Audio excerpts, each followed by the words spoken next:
satu kisah yang paling baik di dalam Al-Quranul Karim. Ma'asyiral muslimin yang dimuliakan Allah Subhanahu wa ta'ala, tentu tidak ada kisah yang lebih baik dalam Al-Quran melebihi kisahnya para nabi dan rasul.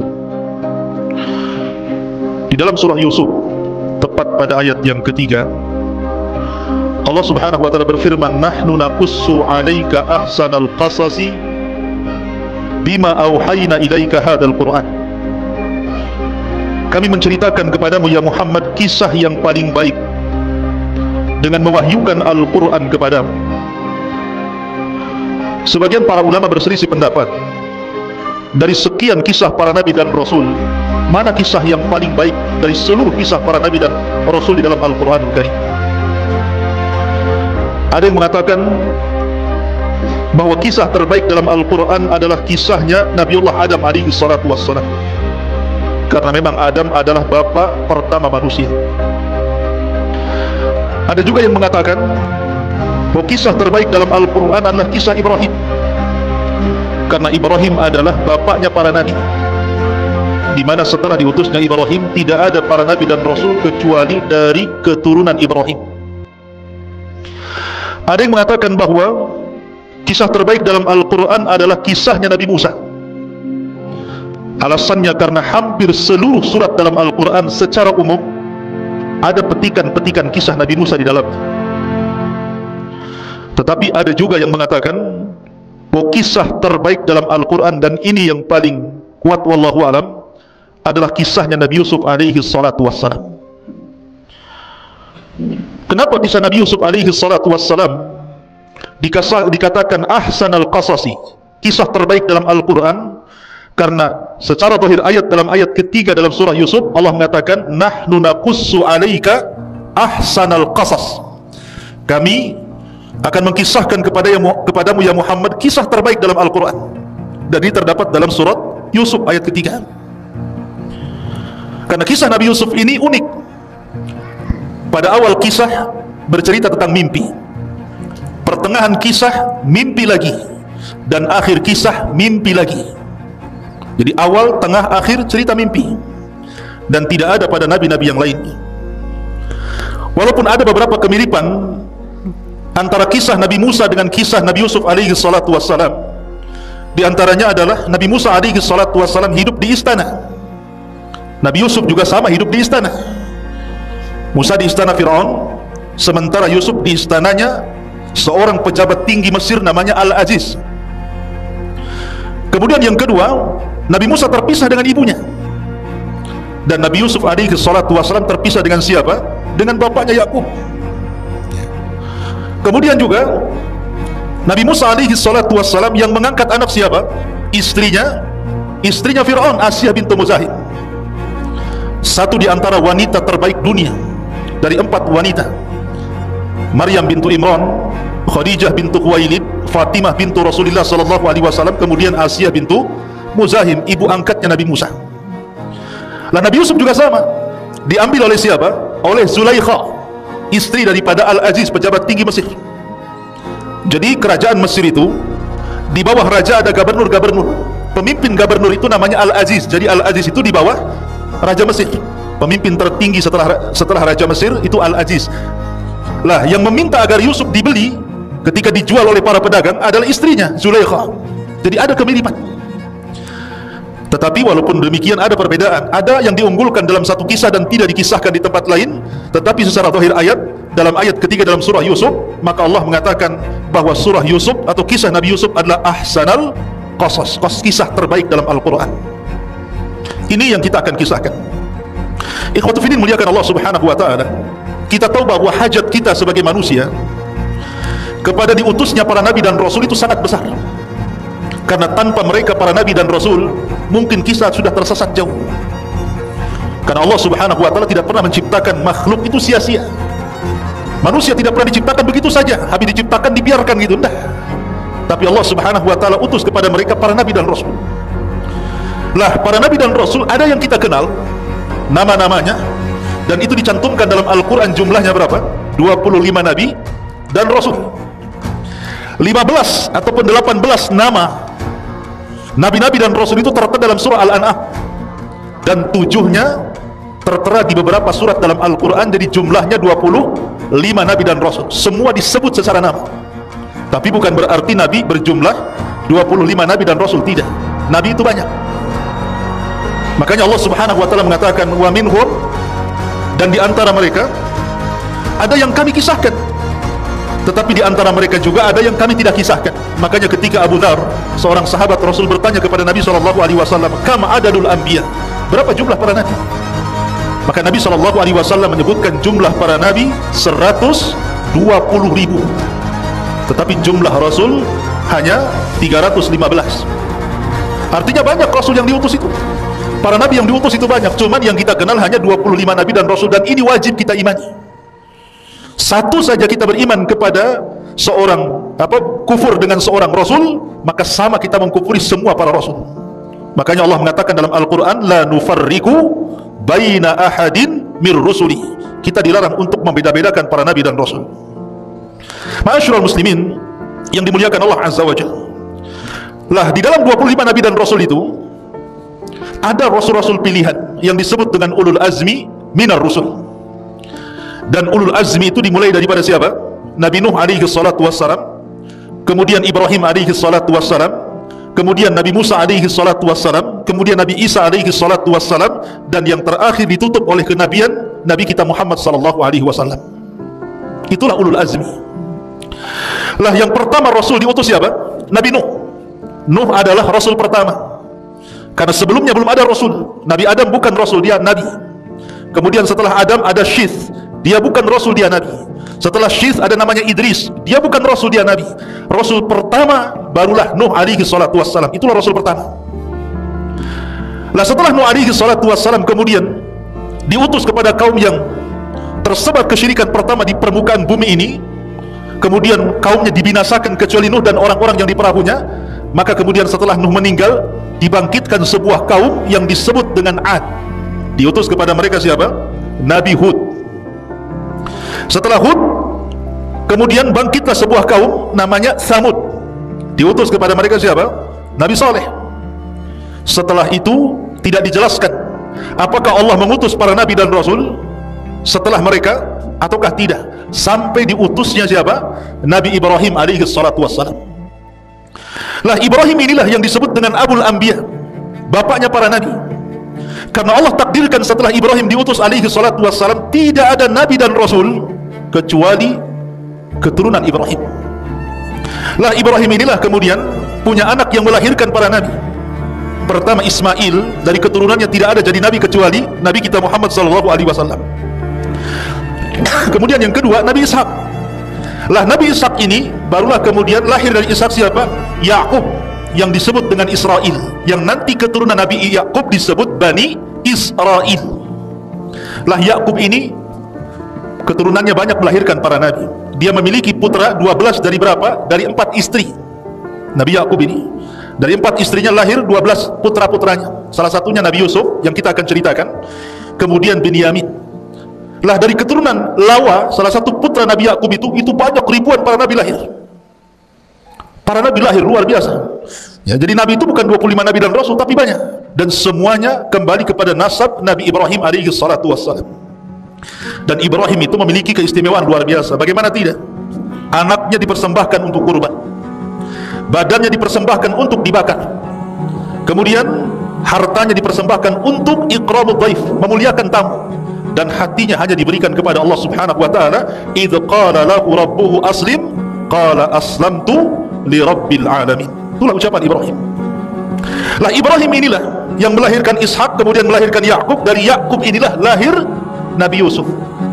Makanya Yusuf itu disebut Ibnul Karim, wabnu Ibnil Karim, wabnu Ibni Ibnil Karim. Anaknya dari orang yang mulia, dari orang yang mulia, dari orang yang mulia. Kenapa? Karena seluruh keturunannya para nabi. Dia nabi. Yusuf alaihi salatu wassalam, bapaknya Nabi Yakub alaihi salatu wassalam, kakeknya Nabi Ishak alaihi salatu wassalam, kakek keempatnya Ibrahim, semua para nabi. Makanya surat Yusuf ini ikhwan, asbab nuzulnya kenapa sampai diturunkan? Karena surat Yusuf ini termasuk surat yang awal-awal turun. Jadi ada seseorang datang ke Mekah, sebelum hijrah Nabi SAW, bercerita di hadapan para sahabat macam-macam cerita. Cerita ini, cerita itu, macam-macam cerita diceritakan. Akhirnya para sahabat ini mengadu kepada Rasulullah dan mengatakan, ya Rasulullah, ceritakanlah kepada kami kisah terbaik, sebagaimana orang itu bercerita banyak cerita dari luar. Maka Nabi SAW terdiam sampai Jibril kemudian datang, kemudian menurunkan surah Yusuf. Lah ketika Nabi SAW kemudian diturunkan surah Yusuf, maka para sahabat mendengar dengan seksama dan takjub dengan kisah Nabi Yusuf ini. Lah orang-orang Yahudi di Madinah, ketika mendengar Nabi SAW menceritakan tentang kisah Nabi Yusuf yang merupakan wahyu Al-Quran, mereka menangis. Kenapa? Karena mereka teringat dengan nabi-nabi mereka. Dari sini menunjukkan bahwa Islam itu bukan agama komunitas, tapi Islam itu agama universal, artinya menyeluruh, bukan hanya untuk orang Arab, tapi untuk seluruh manusia. Inna arsalnaka illa rahmatan lil alamin. Ma'asyiral muslimin yang dimuliakan Allah Azza wa Jalla. Baik, untuk supaya tidak memperpanjang waktu, kita akan masuk pada kisah Nabi Yusuf alaihi salatu wassalam. Bagaimana kisahnya?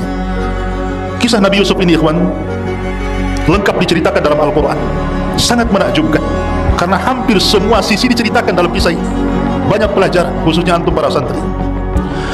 Ma'asyiral muslimin yang dimuliakan Allah Azza wa Jalla, kisah Nabi Yusuf ini dimulai dengan mimpi. Saya katakan dari awal tadi, dimulai dengan mimpi, pertengahannya mimpi, dan akhirnya juga mimpi. Ketika Nabi Yusuf alaihi salatu wassalam di usia 10 tahun, Nabi Yusuf alaihi salatu wassalam bermimpi, dan mimpinya diceritakan kepada bapaknya. Coba yang mau mushaf para akhwat, di dalam surah Yusuf ayat yang keempat, Allah katakan, idh qala Yusuf li abi ya abati inni ra'aitu ahada asyara kawkaban wasyamsa wal qamara ra'aituhum li sajidin. Ingatlah ketika Yusuf berkata kepada ayahnya Yakub, wahai ayah, sesungguhnya aku bermimpi melihat 11 bintang, matahari dan bulan, kulihat semua mereka sujud kepadaku.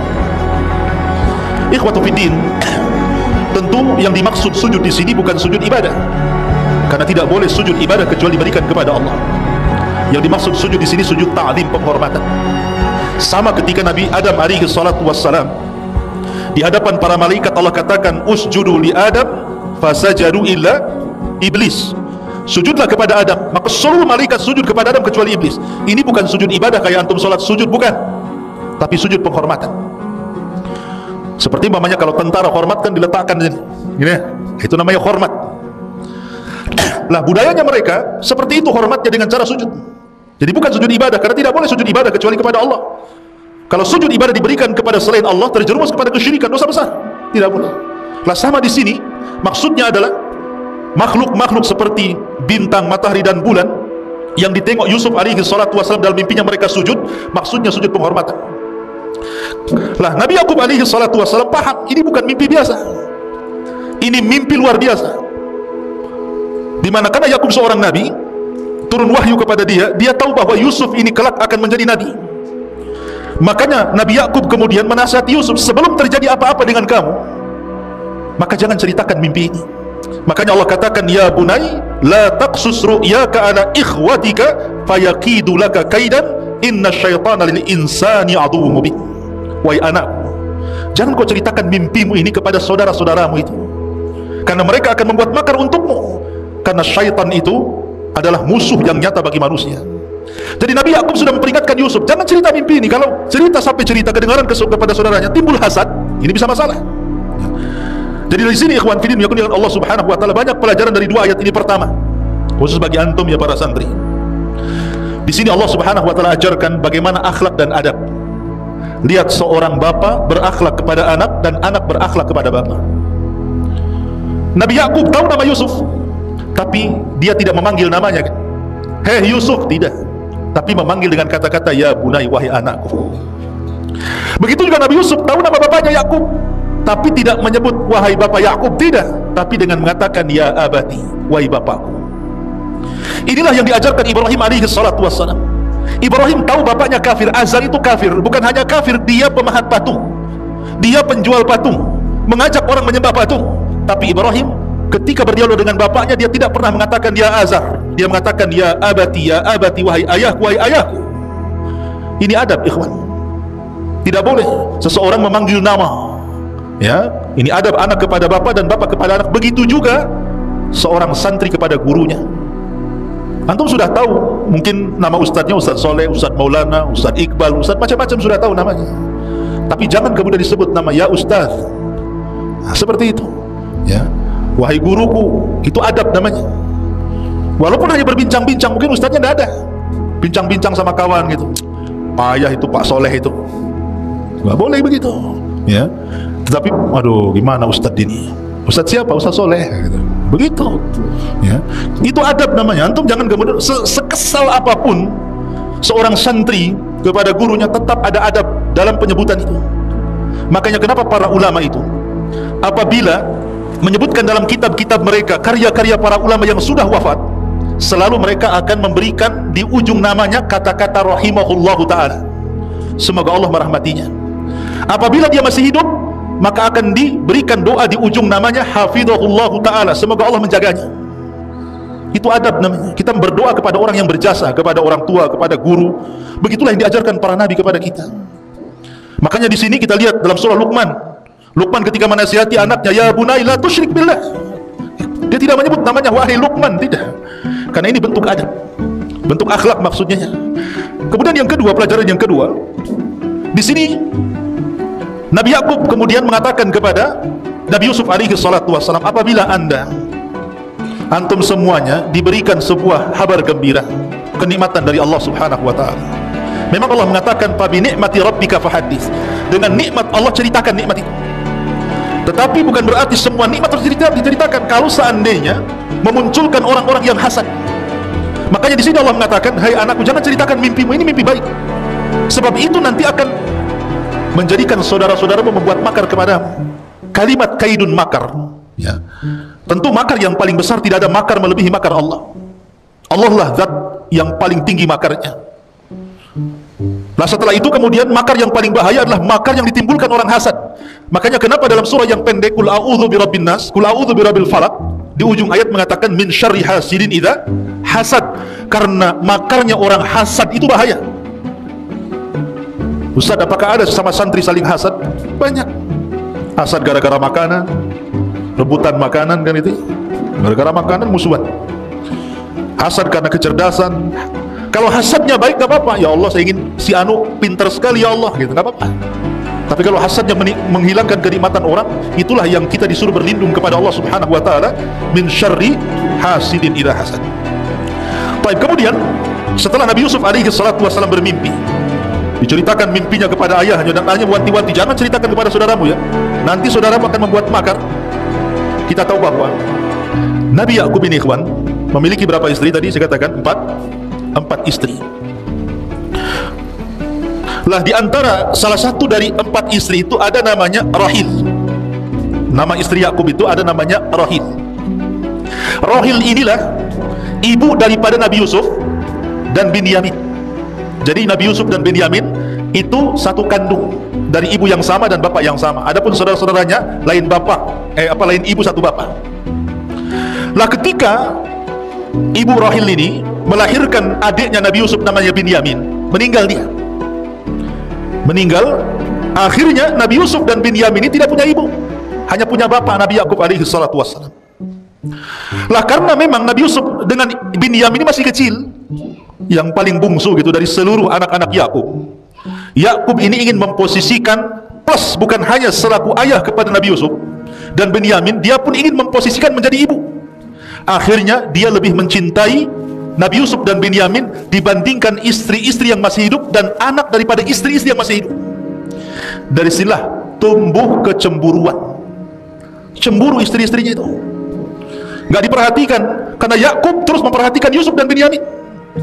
Akhirnya kemudian istri-istri Nabi Yakub ini menghasut anak-anaknya dengan mengatakan, wah payah bapakmu tuh, tengok, kenapa Yusuf aja, kenapa Binyamin saja, kemana-mana sama mereka, kalian tak pernah diajak, macam-macam. Tertanamlah sifat hasad yang ditumbuhkan ibunya kepada anak-anak yang merupakan saudara-saudara Nabi Yusuf. Ini hati-hatinya para akhwat di belakang itu, jangan sekali-kali mendoktrin kepada anak, karena anak itu paling mudah didoktrin, dan perempuan itu paling mudah mendoktrin, dan pengaruhnya melebihi laki-laki. Makanya akhirnya hasad ibu-ibunya turun ke anak-anaknya. Lah, dari situlah kemudian mulailah anak-anak mereka datang kepada Nabi Yakub dan mengatakan, idh qalu la Yusufu wa akhuhu ahabbu ila abina minna wa nahnu usbatun inna abana la fi dhalalim mubin. Ketika mereka, saudara-saudara Yusuf berkata, sungguh Yusuf dan saudaranya Binyamin lebih dicintai ayah daripada kita, padahal kita adalah satu kelompok yang kuat. Sungguh ayah kami berada di atas kesesatan yang nyata. Ya, Nabi Yakub seorang nabi, bagaimana mungkin dikatakan sesat? Ya, bagaimana mungkin seorang anak mengatakan sesat bapaknya, padahal Yakub itu nabi, disesat-sesatkan sama anak-anaknya. Karena yang menjadikan orang itu berkata kotor itu hasad yang tertanam. Dan hasad itu penyakit syaitan, ya kawan. Penyakit yang pertama kali di langit adalah hasad. Hasadnya iblis kepada Adam. Dan penyakit yang pertama kali muncul di bumi hasad juga. Hasadnya Qabil kepada Habil. Makanya hasad itu penyakit iblis. Makanya kenapa Nabi Yakub sudah mewanti-wanti kepada Yusuf, jangan ceritakan mimpimu. Dan di ujung ayat mengatakan, karena musuh yang nyatalah syaitan. Setan menguasai saudara-saudara Yusuf sampai berani lancang kepada bapaknya dan mengatakan, inna abana lafi dhalalim mubin. Oh, bapakku disesat, gitu. Berani mengatakan sesat karena hasad. Ya. Ma'asyiral muslimin yang dimuliakan Allah Azza wa Jalla, lihat bahaya hasad di sini. Bahaya hasad iblis kepada Adam apa? Menjadikan Adam terusir dari surga, kan? Menjadikan iblis dilaknat sampai kiamat. Kemudian hasadnya Qabil kepada Habil mengakibatkan apa? Pembunuhan Habil di tangan Qabil, dan itu pembunuhan pertama di permukaan bumi. Adapun hasad saudara-saudara Yusuf kepada Yusuf, lihat Allah sebutkan dalam Al-Quran surah Yusuf ayat ke-9, uqtulu Yusuf awit rahuhu ardan yakhlu lakum wajhu abikum wa takunu min ba'dihi qauman salihin. Bunuhlah Yusuf, satu, atau buanglah dia ke sebuah tempat agar perhatian ayah tertumpah kepadamu, atau yang ketiga, setelah itu kamu menjadi orang-orang yang baik. Jadi pertama suruh dibunuh, yang kedua suruh dibuang, yang ketiga apa? Ada yang berakal di antara anak-anak Yakub ini. Qala qailun minhum la taqtulu Yusuf, janganlah bunuh Yusuf. Wa alquhu fi ghayabatil jub, kita masukkan aja ke sumur. Yaltaqithu ba'dus sayyarati in kuntum fa'ilin, biar nanti ada orang-orang musafir datang, mudah-mudahan diambil mereka, kemudian dibawa mereka pergi. Lihat akibat hasad. Pertama ide pembunuhan, bunuh saja Yusuf itu. Kemudian yang kedua ide pembuangan. Kemudian yang paling ringan idenya apa? Dimasukkan ke sumur. Semua bicara tentang nyawa. Dibunuh jelas menghilangkan nyawa. Dibuang ke padang pasir bisa kematian karena kehausan. Dibunuh, dilemparkan ke sumur, bisa saja di sumur ada ular, ada kalajengking, ada macam-macam, kan. Makanya Allah mengatakan ghayabatil jub. Kenapa dikatakan ghayabatil jub? Ghayabah itu artinya tidak terlihat. Ini bukan sumur kecil, bukan sumur 15 meter, 12 meter, bukan. Tapi sumur yang nggak tahu kedalamannya. Makanya Allah mengibarahkan dengan ghayabatil jub. Saking dalamnya nggak kelihatan. Coba bayangkan. Dan Yusuf 3 hari di situ. 3 hari dalam sumur yang gelap itu. Kalau seandainya saya kasih hadiah 50.000, antum uka-uka di sana, di siapa yang berani? Malam ke hutan Jabal Uz sana, jalan ke hutan sana, ya. Nanti pagi datang lagi ke sini. Siapa yang berani ngacung? Ustadz kasih 50.000, saya tambah 100.000, tambah aja 500, tambah 1 juta. Nggak ada ngacung. Ustadz-ustadznya lah. Coba. Itu loh di hutan ini. Yusuf udah sumurnya di hutan, masuk lagi ke dalam sumur itu. 3 hari 3 malam dalam kegelapan itu. Anak umur 10 tahun. Yusuf ketika dimasukkan itu usianya berapa? 10 tahun itu. Subhanallah. Tetapi dalam riwayat, ketika Yusuf berada di sumur itu, karena itu pilihan terakhir saudara-saudaranya, mereka tidak jadi membunuh, mereka tidak jadi membuang, dan mereka memasukkan Yusuf ke sumur. Di dalam sumur itu Jibril datang. Selama 3 hari Jibril bolak-balik datang, kemudian menenangkan Nabi Yusuf dalam sumur itu usia 10 tahun, dan menceritakan tentang bahwa Yusuf, nanti kamu sebentar lagi setelah 3 hari ini akan ada orang yang mengambil, kemudian nanti akan dijual, kemudian akan hidup di istana, kemudian akan dirayu perempuan, kemudian akan dipenjara, kemudian akan ini, akan itu. Semua diceritakan Jibril tentang kehidupan Yusuf ke depan sampai meninggal. Jadi Yusuf sudah tahu gambaran nih setelah keluar dari sumur apa yang akan terjadi. karena Jibril sudah mengilhamkan kepadanya, ya. Makanya dia membuat tenang Yusuf di dalam sumur tadi. Masyarul muslimin yang dimuliakan Allah Subhanahu wa taala. Allah Subhanahu wa taala mengatakan kisah tentang bagaimana Yusuf dimasukkan ke dalam sumur. Qalu ya abana ma laka la ta'manna ala Yusuf wa inna lahu lanasihun. Ini saudara-saudaranya itu sebenarnya karena hasadnya yang tinggi kepada Yusuf, sebenarnya berusaha untuk memisahkan Yusuf dengan bapaknya, tetapi tidak berhasil. Jadi maunya itu Yusuf diambil, dibuang gitu kan, dibunuh, pokoknya mereka membuat makar setiap hari, tapi tidak berhasil. Sampai akhirnya datang kepada bapaknya, dan mereka mengatakan, wahai ayah kami, mengapa engkau tidak mempercayai kami? Kalimat kenapa engkau tidak mempercayai kami, maksudnya dari sini kata para ulama tafsir, mereka sudah berusaha berkali-kali tapi tidak berhasil. Makanya mereka meyakinkan bapaknya, bahasa kita Pak, masa nggak percaya dengan kami? Kasihlah Nabi Yusuf itu main-main bersama kami. Wa inna lahu lanasihun. Apa kata mereka? Sungguh kami semua menginginkan kebaikan. Lihat, sama persis seperti iblis. Ketika iblis masuk ke dalam surga, dia berusaha untuk membujuk Nabi Adam kan? Memberikan was-was. Fawaswasa lahum asyaitan. Was-was, diberikan was-was setan agar Adam itu memakan buah larangan itu. Tapi tidak berhasil. Sampai akhirnya iblis bersumpah, wa qasamahuma inni lakuma laminan nasihin. Maka iblis pun bersumpah di hadapan Adam dan Hawa bahwa dia mendatangi mereka hanya menginginkan kebaikan. Ya, ya. Jadi orang yang berbuat jahat itu tidak mungkin akan menampakkan kejahatannya, pasti akan menampakkan kebaikan. Lihat para penipu itu, mana ada penipu nampak tipuannya kan? Pasti akan diberikan kebaikan dulu. Makanya sebuah kebatilan, kata saya Soleh Fauzan, kalau ditampakkan 100% ditolak manusia. Tapi kebatilan itu kalau kemudian ada kebaikan di situ dan tercampur hak dan batil, barulah manusia menerimanya. Makanya kenapa di sini ikhwatu fiddin, dalam rangka memuluskan kejahatannya, mereka meyakinkan bapaknya, percayalah bapak kepada kami. Kami ini tidak ingin apapun kecuali kebaikan kepada Yusuf. Arsilhu ma'ana ghadan yarta wa yal'ab wa inna lahu lahafidhun. Biarkanlah dia pergi bersama kami besok pagi agar dia bersenang-senang dan bermain-main dan kami bisa menjaganya. Jadi diyakinkan bapaknya itu. Sampai akhirnya bapaknya luluh. Mulailah kemudian mereka membawa Nabi Yusuf alaihi salatu wassalam bermain-main. Lah ketika itulah mereka merencanakan. Dari ketika itu mereka berangkat 11 orang karena Benyamin masih kecil tidak diajak.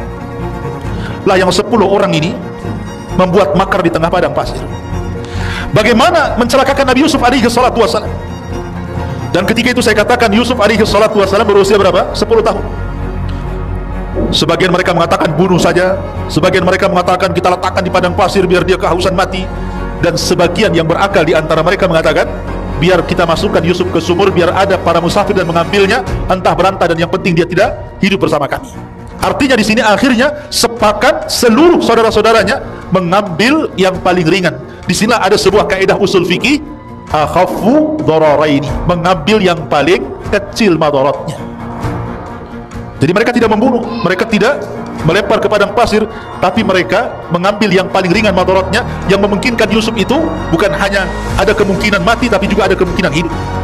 Dan begitulah kaidah usul fikih ya. Jadi kalau ada dua perkara, yang satu madarat, maka ambillah yang paling kecil madaratnya. Harus seperti itu. Contohnya apa? Contohnya, kita dihadapkan dengan 3 perkara.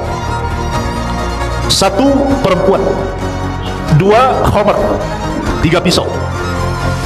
Kemudian antum dipaksa kamu berzina dengan wanita itu. Kalau tidak, kami bunuh. Kalau engkau enggak mau, minumlah khamar. Ini kan semua madarat ikhwan. Berzina dosa besar, minum khamar dosa besar, membunuh juga dosa besar. Tapi antum dipaksa melakukan salah satu dari 3 perkara ini. Kita memilih yang mana? Semua dosa besar. Membunuh tidak mungkin, berzina tidak mungkin, minum khamar juga tidak mungkin. Maka yang paling ringan apa? Hah? Yang paling ringan apa? Novel, yang paling ringan apa? Membunuh? Apa? Nggak tahu. Minum khamar? Bukan.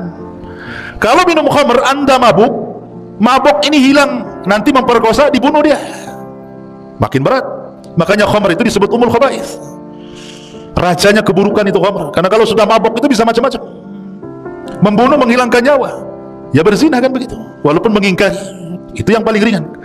Tetapi kalau bisa dihindarkan, tiga-tiganya kita hindarkan. Tapi dalam kaidah, kalau nyawa kita terancam, kecuali harus melakukan 3 perkara, ambillah yang paling ringan dari 3 perkara itu. Begitulah kaidah para ulama. Ya, ma'asyiral muslimin yang dimuliakan Allah Azza wa Jalla. Baik, kita kembali kepada kisah. Nah, setelah kemudian Nabi Yusuf alaihi salatu wassalam betul-betul dimasukkan ke dalam sumur, dan 3 hari Nabi Yusuf di dalam sumur itu, kemudian datang Jibril alaihi salatu wassalam, kemudian diceritakan kisahnya sampai kelak Yusuf meninggal, dan membuat kemudian Nabi Yusuf kemudian tenang. Disitulah setelah 3 hari datanglah para qafilah, para musafir yang dagang dari Palestina menuju Mesir, karena ketika itu mereka tinggal di Palestina. Lah, ketika kemudian mereka mencari-cari sumur karena kehabisan kehabisan air, dimasukkanlah kemudian dalwun itu. Lah, Yusuf sudah diberitahu sama Jibril, nanti sebentar lagi setelah 3 hari pasti akan ada tambang dengan timba, kamu ambil saja tambang itu. Makanya kemudian ketika tiba-tiba datang tambang, langsung diambil, kemudian dia dinaikkan ke atas.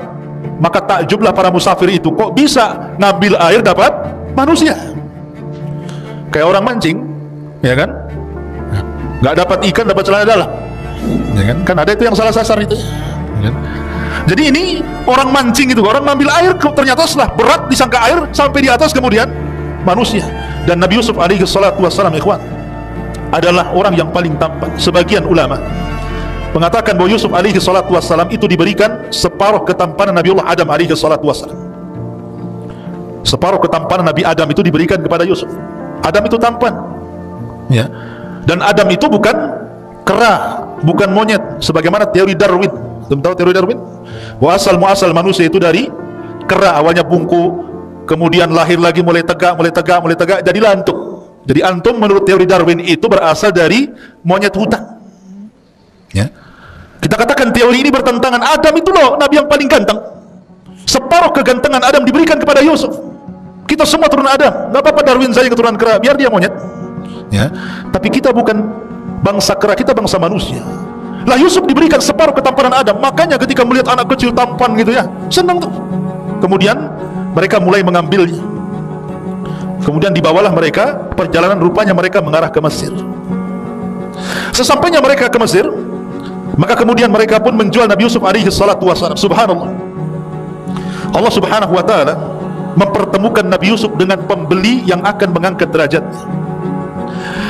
Ada seorang pejabat namanya Al-Aziz. Pejabat itu namanya Al-Aziz. Saya katakan tadi, kerajaan Mesir itu dia dipimpin oleh seorang raja, di bawahnya para gubernur. Lah, para gubernur ini ada pimpinan gubernur. Lah, pimpinan gubernur itu disebut Al-Aziz, ada namanya Al-Aziz. Jadi dia posisinya di bawah raja. Dan Allah takdirkan dia tidak punya anak sama sekali. Akhirnya kemudian dia ingin memuliakan istrinya Zulaikha. Dengan cara apa? Mencari dan membeli budak-budak anak-anak. Maka berjalanlah Al-Aziz dengan Zulaikha ini ke pasar jual beli budak. Lah, tiba-tiba dilihatnya ada anak kecil, tampan nih, pokoknya putih, mancung luar biasa.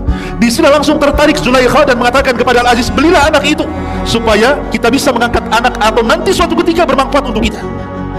Akhirnya dibelilah, subhanallah, dengan harga yang murah, darahima ma'dudah. Dalam Al-Quran seperti itu. Seandainya diberikan saja tanpa kemudian diberikan uang pun ada masalah, tapi tetap dibeli oleh Imra'atu Aziz tadi. Akhirnya kemudian Yusuf pun dibeli, dibawalah ke istana. Istana Megah, bayangkan, ini wakil raja. Tentu rumahnya bukan rumah biasa, rumah istana. Makanannya juga bukan makanan biasa, makanan mewah. Pakaiannya juga indah-indah, kasurnya juga empuk-empuk, dayang-dayangnya, dan begitu seterusnya. Lihat bagaimana Allah katakan dalam Al-Quran, asa an takrahu syai'an wa huwa khairul lakum. Terkadang apa yang anda anggap buruk itu rupanya kebaikan di hadapan Allah. Belum tentu yang kita anggap buruk itu buruk bagi kita, bahkan itu sebuah kebaikan. Nabi Yusuf dihasadi oleh saudara-saudaranya, kemudian dibuang ke sumur, dibawa oleh para kafilah, dijual lagi. Tapi Allah katakan, wa asa an takrahu syai'an wa huwa khairul lakum. Jadi antum kalau sekarang mondok di Jabal Uhud itu memang nggak enak, karena antum di rumah kan kasur enak, sebagiannya main game, ya, keluar trek-trekan, pulang nggak dilarang orang tua, makan semakannya, enak di rumah kan. Masuk pesantren kayak penjara, jendelanya aja kayak penjara gitu. Ya, makan ya itu saja dikresek gitu kan, isinya ya tempe tahu, nahu sorok, tempe tahu, tempe itu nahu, tahunya sorok. Jadi makan apa? Makan tahu sorok. Tempe tahu tiap hari gitu. Ya sekarang antum mungkin dianggap ini tega banget nih orang tua ini, kok lempar saya ke Jabal Uhud pula. Sudah kasurnya sempit, 2 lantai lagi berdekat-dekat, banyak nyamuk, ini itu, nanjak, capek. Wa asa an takrahu syai'an wa huwa khairul lakum. Boleh jadi yang anda anggap buruk hari ini, capek di sini, asik ngapal aja, stres. Nanti antum merasakan setelah antum keluar dari sini. Dapat ilmu, Allah katakan dalam Al-Quran bahwa orang-orang yang akan diangkat derajatnya adalah yarfa'illahu alladhina amanu minkum walladhina utul ilma darajat. Abu Hurairah, orang miskin Abu Hurairah itu, maka disebut ashabus sufa, miskin. Dia hidup di tenda di samping Masjid Nabawi, kadang 3 hari nggak makan sampai dia pingsan-pingsan, tapi dia sabar bermulazamah ngaji sama Nabi. Akhirnya dia cerdas dan Allah berikan anugerah hafalan yang luar biasa yang tidak pernah lupa, dan dia menjadi salah satu dari sahabat yang al-mukthiruna fil hadithi Rasulillah, sahabat yang paling banyak meriwayatkan hadis Nabi sampai kepada kita. Siapa yang tidak kenal Abu Hurairah?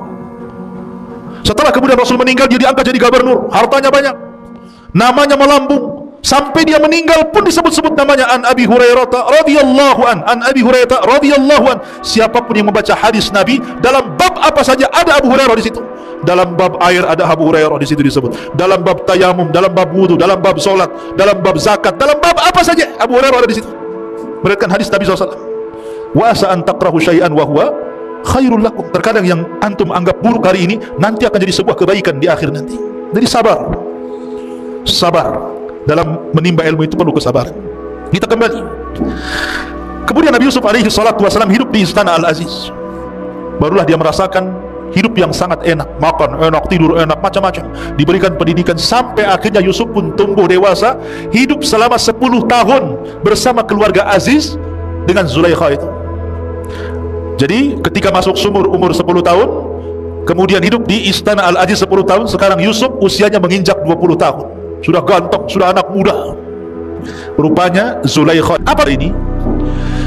Setelah Yusuf kemudian makin dewasa, ya, tidak sebagaimana kecintaan Zulaikha ketika Yusuf masih kecil, kecintaan seorang ibu kepada anak.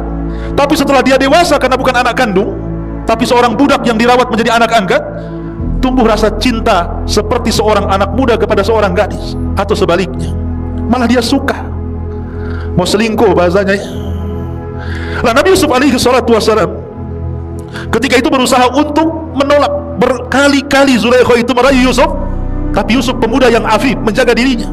Nabi SAW bersabda, sab'atun yudhilluhumullahu fi dhillihi yawma la dhilla illa dhilluh. Ada 7 golongan yang akan mendapatkan naungan arsy Allah di hari yang tidak ada naungan kecuali naungan Allah. Salah satunya apa? Rajulun da'athu imra'atu dhata jamalin. Seorang laki-laki yang ditawarkan wanita yang cantik, penuh dengan karisma, kemudian mengajak berzina, tapi laki-laki mengatakan, inni akhafullah, saya takut kepada Allah. Dia hindari perzinahan. Begitulah anak-anak muda yang menjaga diri. Yusuf ini seorang musafir, jauh dari keluarganya. Biasanya kan seorang musafir, kalau kita lihat di Batam ini kan banyak para perantau. Ada yang dari Jawa, ada yang dari Sumatera, Kalimantan, macam-macam, satu Indonesia tumplak di Batam ini. Seorang yang merantau itu biasanya lebih berani, karena jauh dari keluarga. Dia harus mengadu nasib. Makanya kalau para perantau itu jadi jahat-jahat sekali, kalau jadi baik-baik sekali. Kenapa dia bisa berbuat jahat? Karena jauh dari orang tua, jauh dari kampungnya. Kalau dia berbuat jahat, orang kampung nggak tahu, orang tuanya nggak tahu, ya. Artinya Yusuf ini kalau diajak berzina dengan wanita istri pejabat yang sangat cantik Zulaikha ini, memungkinkan, karena dia seorang musafir, jauh dari keluarga, orang nggak tahu siapa dia di situ. Tapi Yusuf dianugerahi oleh Allah Subhanahu Wa Taala jiwa yang afif, yang menjaga diri. Makanya ketika Zulaikha itu mengundang Yusuf ke kamarnya, kemudian berusaha, kemudian oleh Zulaikha dikunci seluruh pintu dan jendela. Bayangkan, tidak ada satupun jendela dan pintu bisa dikunci. Kemudian Zulaikha membuka bajunya dan menawarkan diri, tapi Yusuf mengatakan, ma'adallah, aku berlindung kepada Allah, kalau bukan karena burhan dari Allah, tentu aku akan terjerumus kepada perbuatan yang sangat dahsyat fitnahnya ini. Ikhwan, ada yang mengatakan Nabi Yusuf alaihi salatu wassalam ketika itu melihat patung. Jadi ada patung di rumah Zulaikha itu, karena ketika itu orang Mesir menyembah patung, ya. Lah patung itu tersingkap dari tutupnya. Jadi ada penutup, kemudian tersingkap penutupnya. Dia malu. Sebenarnya Yusuf itu secara naluri laki-laki, dia pengen juga. Siapa yang tidak pengen? Ya. Dihadapkan kepada wanita yang sangat cantik, nalurinya itu pengen. Makanya Allah mengatakan wa hammat bihi wa hammat biha. Artinya wanita itu pengen Yusuf, Yusuf pun sebenarnya dalam hatinya kepengen. Tapi ketika dia melihat patung itu, Yusuf malu. Padahal itu Tuhannya orang Mesir. Kalau dia malu kepada patung itu saja, maka dia lebih malu kepada Allah Subhanahu wa taala. Dari situlah kemudian dia lari menghindar Zulaikha, kemudian dia lari kepada pintu. Sampai di pintu, rupanya Zulaikha menarik pakaiannya, sobek dari belakang. Ketika sobek, Allah takdirkan suaminya datang. Jadi ketika ditarik dari belakang itu, prek gitu ya, rupanya suaminya datang. Persis ketika pengambilan baju kemudian sobek dari belakang itu. Bayangkan ya kawan, kamar itu tidak ada yang memiliki kunci kecuali suami istri. Ya, jadi ketika Zulaikha menarik baju kemudian sobek dari belakang, suaminya membuka pintu. Kagetlah suaminya. Lah ketika kaget heboh, maka Zulaikha berusaha kemudian menuduh Nabi Yusuf bahwa dia yang merayu dirinya. Lah ketika itu ada seorang jariyah pembantunya. Dia bawa anak kecil belum balik, usia di bawah 10 tahun. Tiba-tiba anak kecil ini berbicara dan mengatakan kepada Al-Aziz, lihat robekannya. Kalau seandainya robekannya dari depan, maka Yusuf pendusta dan wanita itu benar. Tapi kalau sobekannya dari belakang, maka wanita itu dusta, Yusuflah yang benar. Itu anak kecil tuh bisa ngomong begitu. Ya. Maka dilihat rupanya robekan dari belakang. Maka tahu di sini yang salah siapa? Imro'atu Aziz. Tapi karena suaminya masih sayang dengan Imro'atu Aziz ini, dengan istrinya, maka dia hanya mengatakan kepada Yusuf, wahai Yusuf, asrif anni, inna kaidahunna azim. Yusuf, pergi kamu cepat. Ya. Sesungguhnya tipu daya mereka para wanita itu besar. Makanya rusaknya para ulama Bani Israel itu karena perempuan. Itu pula yang kemudian Nabi SAW mengatakan, inna asyadda fitnati Bani Israel minan nisa. Maka kemudian Yusuf pun pergi. Rupanya cerita ini, cerita di dalam kamar ini menyebar kepada ibu-ibu pejabat. Kalau di polisi itu kebayangkarinya lah ya. Ibu-ibu bayangkari. Ya, pejabat-pejabatnya itu kan mesti kan ada komunitasnya tuh kan. Kalau ibu-ibu pejabat kan ada komunitasnya. Ya, kalau ibu-ibu di desa juga adalah komunitas tukang gibah, tukang rumpi itu kan ya, di kubu-kubu tuh. Mesti orang kaya ya komunitasnya orang kaya. Lah, mereka punya komunitas, ibu ini, Zulaikha ini punya komunitas antara mak-mak tuh. Ada yang mengatakan jumlahnya 40 wanita. Membicarakan tentang Zulaikha. Oh, Zulaikha ini wanita nggak bener rupanya. Masa budaknya sedih mau digauli, macam-macam ceritanya. Tapi Zulaikha ini perempuan yang cerdas. Ketika kemudian dia dibully, bahasa kita ya, nasib baik waktu itu belum ada handphone. Coba ada handphone di waktu itu, mungkin udah disebar itu di WhatsApp, di Google, di YouTube ya. Tapi zaman itu kan tidak tersebar, hanya tersebar di ibu-ibu pejabat saja. Ya. Akhirnya mereka menggunjing Zulaikha, direndahkan Zulaikha ini. Zulaikha cerdas, oh dia tidak tahu siapa Yusuf. Akhirnya Zulaikha pun mengundang mereka di rumahnya, disediakan macam-macam buah-buahan, disediakan pisau yang tajam-tajam untuk mengupas buah-buahan itu. Diundang untuk 40 istri-istri pejabat itu supaya makan di rumahnya. Wah, disediakan, datang istri-istri pejabat itu, masing-masing pegang buah dan pisau. Mereka tidak tahu apa yang dimaksud undangan ini ya. Dan Yusuf pun tidak tahu apa maksudnya. Ketika mereka masing-masing bawa pisau, di tangannya bawa buah, apa kata Zulaikha kepada pembantunya? Bukakan pintu itu biar Yusuf masuk kemari. Maka dibukalah pintu itu. Ketika Yusuf kemudian keluar, subhanallah, Yusuf ini ghaddul basar, tidak memandang wanita-wanita istri-istri pejabat yang cantik-cantik itu. Dia suruh berjalan saja sama Zulaikha, dia nurut saja karena dia budak masalahnya ya. Kalau enggak, maka akan dihukum. Maka ketika kemudian para wanita itu melihat Nabi Yusuf alaihi salatu wassalam, maka mereka pun kemudian mengatakan falamma ra'ainahu akbarna wa qatta'na aydiyahun. Ketika mereka melihat Nabi Yusuf, akbarna itu maksudnya takjub. Takjub itu maksudnya Nabi Yusuf berjalan, tetapi matanya tidak pernah melihat mereka, dia hanya nunduk saja. Beda dengan antum ya, kalau ke mall itu yang dipandang yang aneh-aneh ya. Betul-betul ghaddul basar. Makanya mereka mengatakan akbarna wa qatta'na aydiyahun. Kalimat qatta'na kalau dipotong, ini pisau namanya, ini kertas pisau. Kalau satu kali sobekan dengan pisau berarti qata'an. Tapi kalau qatta' pakai tasdid berarti berkali-kali. Itu bahasa Arabnya. Jadi ketika dia pegang buah itu, sambil lihat Yusuf itu dipotong-potong gitu tangannya itu. Subhanallah. Dan wanita-wanita yang memotong tangannya sambil melihat Nabi Yusuf yang ganteng itu tidak merasakan sakit sama sekali. Kenapa? Kaidah, apabila seseorang sudah melebihi kecintaan yang di atas rata-rata, biasanya apapun rasa sakit akan hilang dari dia. Seperti Bilal bin Rabah, sangat mencintai Allah dan Rasulnya, disiksa sekuat apapun dia tidak merasakan sakit. Dia hanya mengatakan ahadul ahad, ahadul ahad.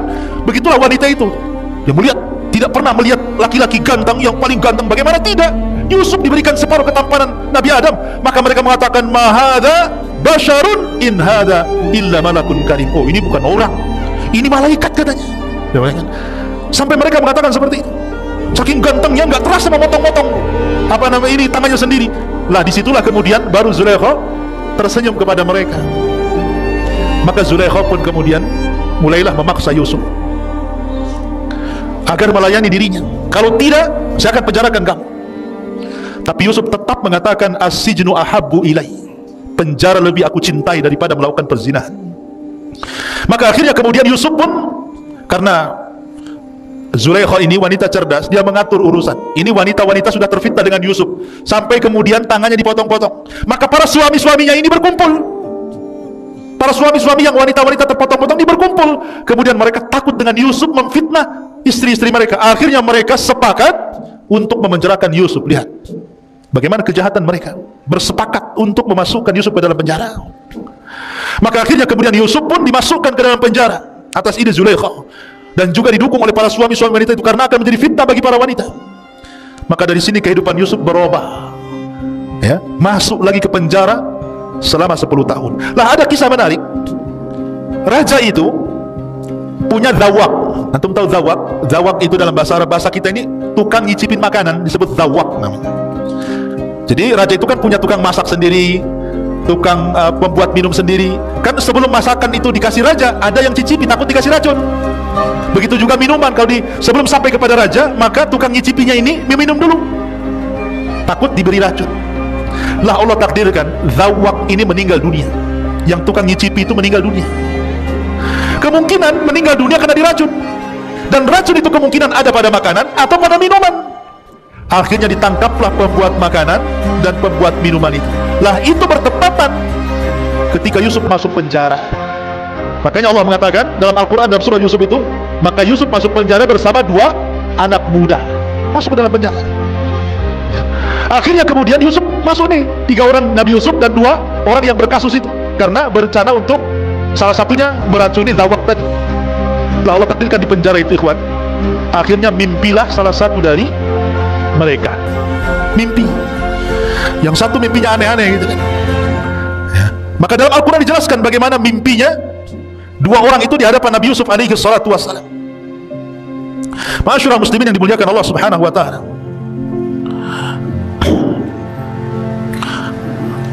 gimana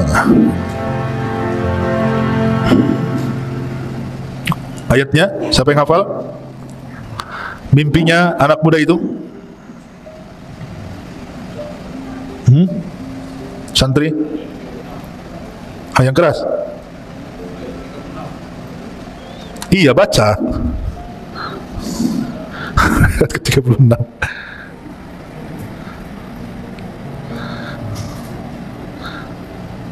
Hah? Ayat 36.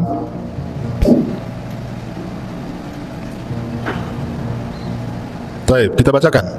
Ya.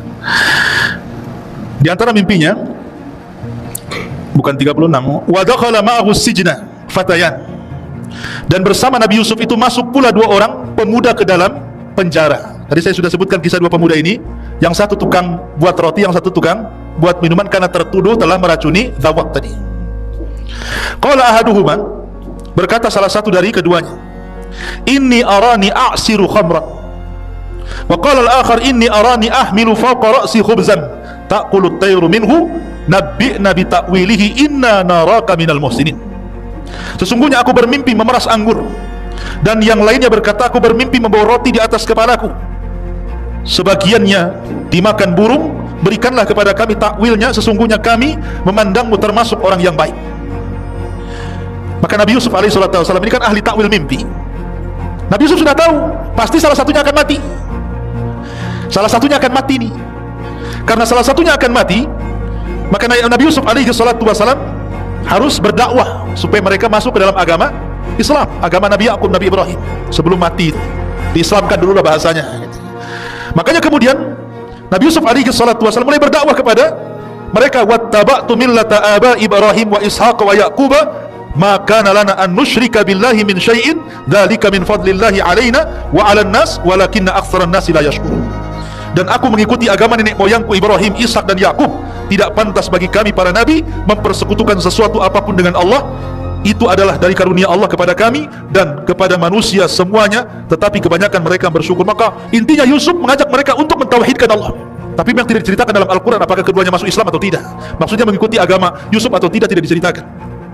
Tapi yang diceritakan adalah ketika keduanya kemudian diloloskan dari penjara, maka Nabi Yusuf alaihi salatu wasalam ketika itu mengatakan kepada salah satu dari yang akan diselamatkan, tidak akan mati, nanti kamu cerita kepada raja tentang kasusku. Aku akan ceritakan kasusku, kamu cerita kepada raja, mudah-mudahan raja mengampuniku.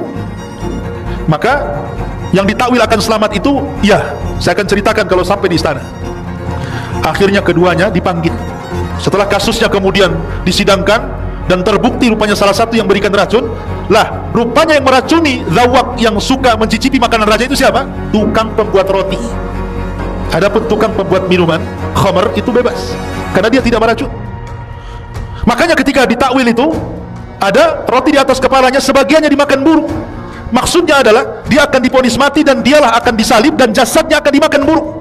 Makanya ketika keluar penjara, yang membuat roti ini dia yang bersalah menaruh racun tadi, maka mati. Lah yang membuat minum ini lupa pesan Yusuf bahwa nanti kalau kamu keluar ceritakan kisahku kepada raja, kasusku seperti ini, biar jadi pertimbangan raja. Lupa pula dia sampai 10 tahun, lupa ada cerita. Terpaksa Yusuf hidup di penjara berapa? 10 tahun. Orang nggak bersalah masuk penjara 10 tahun dari penjara Nabi Yusuf. Subhanallah. Lah baru setelah itu ketika ada kasus mimpinya raja, raja ini bermimpi. Mimpinya itu saja, setiap malam itu lagi mimpinya, itu lagi mimpinya. Dia ceritakan mimpinya kepada para penasihat. Itu hanya bunga-bunga tidur saja, itu hanya lewat saja. Tapi raja penasaran karena mimpinya bukan sekali tapi berkali-kali. Apa mimpinya? Qalal maliku inni ara sab'a baqaratin siman ya'kuluhunna sab'un ijab wa sab'a sumbulatin khudrin wa ukhar yabisat ya ayyuhal mala'u aftuni fi ru'yaya in kuntum lirru'ya ta'burun. Raja berkata kepada para pemuka kaumnya, sesungguhnya aku bermimpi melihat 7 ekor sapi betina yang gemuk dimakan oleh 7 ekor sapi betina yang kurus. Harusnya kan terbalik ya, harusnya yang kurus dimakan yang gemuk ya, ini yang kurus makan yang gemuk pula kan gitu. Kan aneh jadinya.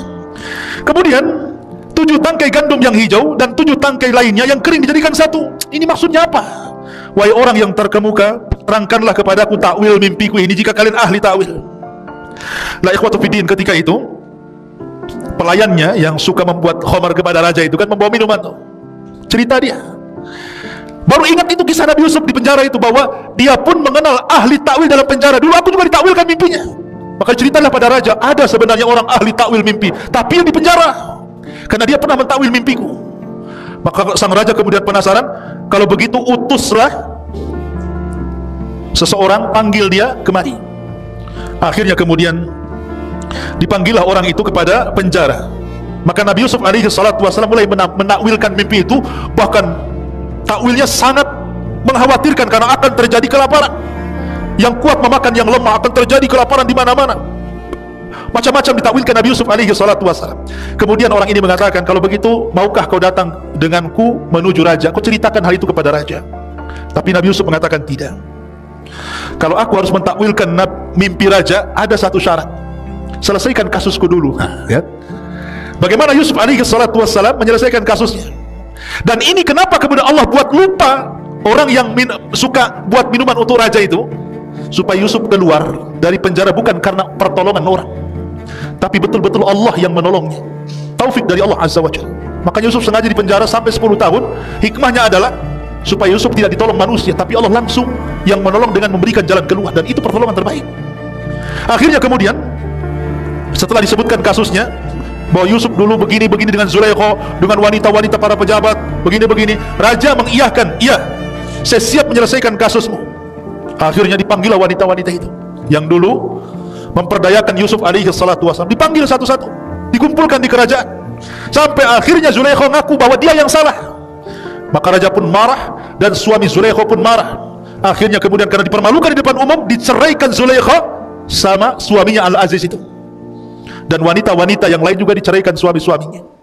Dan itu sebuah balasan dari Allah, al-jaza'u min jinsil amal, bahwa balasan itu sesuai dengan amalannya. Jangan kira seseorang melakukan kebaikan ataupun keburukan kecuali pasti ada balasan keduanya. Tidak cepat maka lambat. Dan orang-orang yang berbuat zalim, balasannya akan disegerakan sebelum akhirat. Seperti kisah siapa? Az-Zahabi menceritakan kisahnya dalam kitabnya Al-Kabair. Kisah orang zalim yang merampok ikan. Ada seorang nelayan.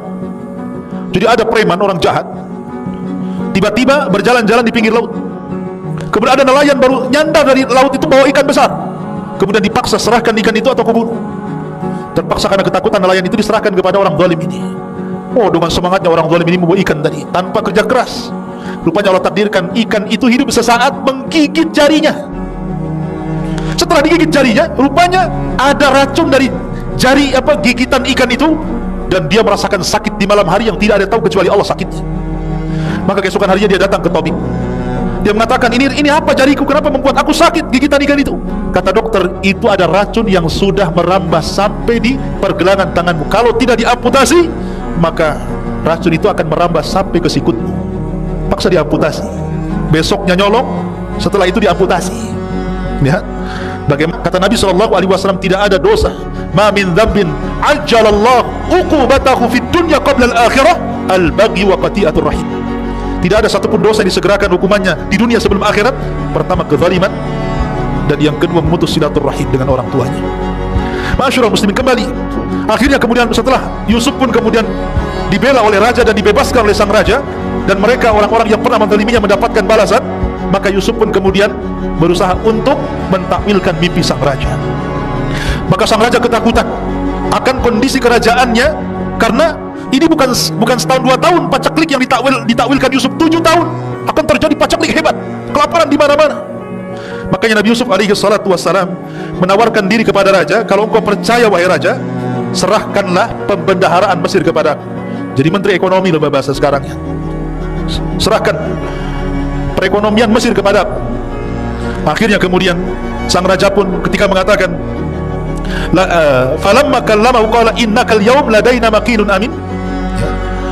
Kemudian sang raja pun percaya Yusuf, diangkatlah jadi bendaharawan Mesir. Maka Yusuf mulai membuat siasah politik. Bayangkan, oh dia sekarang jadi orang kepercayaan raja. Lihat, memang terkadang orang itu susah-susah dahulu kan. Mulai dari dihasadi keluarganya, dibuang ke sumur, dijual, dimasukkan ke penjara. Subhanallah, ini kan keperitan hidup semuanya. Dan di endingnya Yusuf menjadi seorang menteri kepercayaan raja, menyelamatkan Mesir, diberikan fasilitas paling tinggi. Maka kemudian Yusuf pun mulailah berpolitik. Dia memberikan uang-uang ke masyarakat agar menanam gandum di mana-mana, beras di mana-mana. Nanti sebagiannya diambil kerajaan dan sebagian dikonsumsi oleh mereka. Lah yang diserahkan ke kerajaan ini disimpan oleh Nabi Yusuf sampai setelah 7 tahun betul-betul terjadi kekeringan, pacaklik di mana-mana. Tapi Mesir mengalami luar biasa kemakmuran. Negara-negara tetangganya semua kelaparan kecuali Mesir. Semua kelaparan, termasuk Palestina, karena Palestina dekat dengan Mesir, perjalanan darat, perbatasannya jalur Gaza itu. Akhirnya terdengarlah oleh keluarga Nabi Yakub bahwa kalau ingin mendapatkan makanan dan tidak akan kelaparan, maka mereka boleh menukar gandum, menukar makanan dengan barang-barang berharga. Berangkatlah keluarga Yakub ini, 10 orang datang ke Mesir membawa barang. Yusuf sudah sukses di Mesir. Lah ketika datang ke istana Mesir, Yusuf kenal. Ini orang-orang ini kenal, ini dulu orang yang menzalimi saya. Lihat, orang yang disakiti selamanya tidak akan lupa kepada orang yang menyakiti, tapi orang yang menyakiti akan lupa kepada orang disakitinya. Itu kaidah itu. Ingat gak antum dulu zalimi saya? Gak ingat. Yang menzalimi biasanya gitu, gak ingat ya. Tapi yang dizalimi akan ingat terus. Oh ini, walaupun udah tua, mukanya ini kayak dulu nih orang yang kurang ajar sama saya ini. Ya. Yusuf kenal tuh saudara-saudaranya, tetapi saudara-saudara gak kenal sama Yusuf. Ya. Maka Yusuf pun kemudian, tapi dia berusaha. Disinilah Allah tampakkan adabnya seorang nabi, akhlaknya seorang nabi. Jazaul ihsan, jazaus sayyi'ah, balasan keburukan tidak dibalas dengan keburukan, tetapi dibalas dengan kebaikan. Begitulah para nabi mengajarkan kepada kita. Ya. Dulu mereka hasad, maka lawan hasad itu kita berikan kebaikan kepada orang yang hasad. Inilah cara menghilangkan hasad. Kan saudara-saudara Yusuf kan hasad tuh kepada Yusuf, maka Yusuf justru tidak hasad. Jadi mereka akhirnya diberikan, kan dalam kaedah pemberian penukaran barang itu satu unta satu karung gandum. Walaupun mereka banyak 10 unta, tetap dikasih satu unta, satu orang satu unta. Akhirnya mereka mengatakan, Yusuf nih mengatakan, berapa saudara kalian? Mereka mengatakan 11 orang. Loh, kenapa cuma 10? Benyamin maksudnya saudaranya gak dibawa. Kenapa cuma 10? Besok-besok kalau kamu datang, ajak yang ke-11-nya. Kalau engkau tidak ajak, kami tidak akan kasih gandum lagi. Untuk kebaikanku, kata Yusuf, nih gandumnya, setiap satu unta satu karung, nih saya kembalikan semua barang berharganya. Tuh, baik kan? Udah nggak diambil barang berharganya, dikasih gandum lagi. Ya. Akhirnya pulanglah mereka. Sampai di Palestina berjumpa dengan Nabi Yakub. Nabi Yakub itu pantang makan yang haram, pantang makan pemberian orang, tidak mau dia. Ketika dia melihat gandum-gandum itu di atas unta, kemudian barang berharganya kembali, Yakub menolak, tidak mau. Ini harus dikembalikan nih. Saya tidak mau, kecuali kalau barang-barang berharganya memang sudah diterima oleh Mesir, mereka dapat makan, nggak apa-apa. Ini enggak, makannya dikasih, barangnya dikembalikan. Kata Yakub, saya nggak mau makan kecuali ditukar dengan barang berharga. Akhirnya mereka mengatakan, tidak wahai ayahku. Mereka minta syarat, kalau kami harus kembali ke Mesir, adik kami Benyamin harus diajak. Kalau nggak lengkap 11, mereka akan menolaknya. Nabi Yakub teringat dengan Yusuf. Nabi Yakub teringat dengan Yusuf, nanti dimasukkan sumur lagi kan gitu ya. Dia takut karena di antara ujian Nabi Yakub itu salah satunya dia menangis karena sedih kehilangan Yusuf sampai buta. Setiap hari Yakub menangis karena tidak wajar kematian Yusuf, apalagi tahu Yakub ini Yusuf akan jadi nabi. Makanya dia sedih menangis, akhirnya buta, nggak bisa melihat.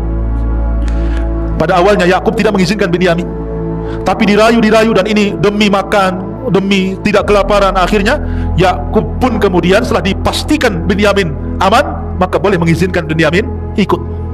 Berangkatlah mereka dengan Benyamin yang tadinya 11 unta jadi 10 unta jadi 11 unta, kan jadi banyak tuh karungnya. Setelah sampai di sana, Nabi Yusuf kenal dengan Benyamin. Benyamin tidak kenal dengan Yusuf. Akhirnya kemudian oleh Nabi Yusuf dipisahkan tuh dari kawan-kawannya, dimasukkan ke dalam kamar. Kemudian Yusuf baru bercerita bahwa dia adalah Yusuf. Wah, senanglah Benyamin karena berjumpa dengan saudaranya sudah lama, bertahun-tahun tidak berjumpa. Dari situlah maka Yusuf tidak mau berpisah dengan Benyamin. Disitulah dia buat makar. Dia ngomong sama Benyamin, nanti sebelum kau pulang, nanti kendaraanmu akan saya kasih barangku. Nanti kau akan dituduh mencuri. Nanti kalau kamu dituduh mencuri, kamu tidak akan pergi lagi ke Palestina, dan kamu akan hidup bersama saya di sini. Betul, dibuat siasat seperti itu. Setelah barang-barangnya kemudian ditukar dengan gandum, kemudian orang-orang ini sudah mau kembali ke Palestina. Sebelum masuk sampai gerbang saja, para penjaga teriak, ada barang yang hilang, ada barang yang hilang, barangnya Malik hilang. Akhirnya penjaga pun menutup gerbang, kemudian memeriksa semua bawaan 11 saudara Yusuf ini. Dicek semuanya. Ya. Rupanya yang bawa barang ada siapa, Ben? Benyamin. Ditangkaplah Benyamin. Ketika itu hukuman orang mencuri, kalau ikut syariat Yakub maka menjadi budak, kalau ikut syariat Mesir maka dibunuh. Cuma dua itu saja. Hukuman orang mencuri ketika itu jadi budak atau dibunuh. Ya, dan Yusuf mengikuti syariat Yakub. Akhirnya kemudian mereka pun meminta-minta agar jangan menahan Benyamin, karena mereka sudah berjanji kepada bapaknya untuk mengembalikan Benyamin.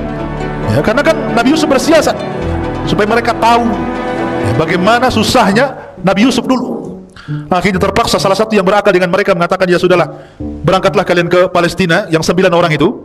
Maka salah satu saudara Yusuf kemudian dengan Benyamin ditinggal di Mesir. Bilanglah sama bapakmu, sama bapak kita Yakub itu, bahwa telah terjadi begini-begini. Ceritakan aja sejujurnya bahwa Benyamin begini. Berangkatlah mereka. Sampai di Palestina, Yakub gak percaya, karena dia sudah pernah melakukan kejahatan kepada Yusuf dan tidak pulang. Sekarang Benyamin tidak pulang lagi. Kalian apakan Benyamin? Bahasanya seperti itu kan. Kata bapaknya, pokoknya cari sedapat mungkin Yusuf dengan Benyamin, datangkan kepadaku. Saya nggak mau tahu, kata Yakub. Itu sudah buta tuh. Saya nggak mau tahu, saya nggak mau menerima bakaran. Sekarang kalian pergi lagi, datangkan Benyamin dan Yusuf kepadaku. Akhirnya udah panik nih anak-anaknya. Terpaksalah berangkat lagi mereka ke Mesir, menceritakan tentang kondisi ayahnya begini. Akhirnya Yusuf mengatakan, ya sudah, kalau begitu bawalah Benyamin bersama kalian dan berikan pakaianku kepada ayah kalian. Pakaian raja, berikan pakaianku kepada ayah kalian. Akhirnya berangkatlah orang ini kembali Palestina membawa Benyamin. Ketika sampai kemudian di Palestina, pakaian itu diberikan kepada Nabi Yakub. Tiba-tiba Yakub mencium bau Yusuf. Kemudian diciumnya baju itu, sampai akhirnya Allah takdirkan yang tadinya buta menjadi melek, sembuh butanya dari pakaian Nabi Yusuf itu. Dan setelah kemudian Yusuf alaihi salatu wassalam mengundang mereka semua untuk ke Mesir, maka dibawalah seluruh keluarga Nabi Yakub dan 11 saudaranya, istri-istrinya, anak-anaknya, cucu-cucunya, semua diboyong ke Mesir. Dan subhanallah, disinilah takwil mimpi yang terakhir, bahwa apa yang ditakwilkan oleh ayahnya, bahwa kelak maksudnya 12 bintang itu sujud kepada diriku, maksudnya 12 saudaranya. Akhirnya mereka menjadi orang-orang yang mengikuti Yusuf alaihi salatu wassalam. Dan Yusuf ada kesamaan dengan Rasulullah. Nabi ketika Fatu Mekah, dia melihat orang-orang yang pernah membunuh para sahabat, yang pernah mencaci maki, yang pernah menghinanya, tapi Nabi tidak balas dendam kecuali kepada orang-orang tertentu. Nabi hanya mengatakan, idhabu fa antumut tulaqah, pergi kalian dan kumaafkan. Maka Yusuf pun sama, mengatakan kepada saudara-saudaranya, la tasriba alaikumul yawm yaghfirullahu lakum wa huwa arhamur rahimin. Tidak ada celahan hari ini, Allah sudah ampuni dosa-dosa kalian, dan Allah zat yang maha pengasih di antara seluruh maha pengasih. Akhirnya mereka hidup di Mesir menjadi sebuah komunitas. Yakub pun kemudian meninggal dunia, maka lahirlah dari putra-putra Yakub, keturunan Yakub, yang kemudian disinilah cerita berawal kisah Bani Israel.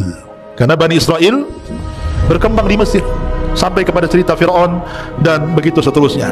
Itulah di antara kisah terbaik dalam Al-Quran, kisah Nabi Yusuf alaihi salatu wassalam sebagai gambaran kisah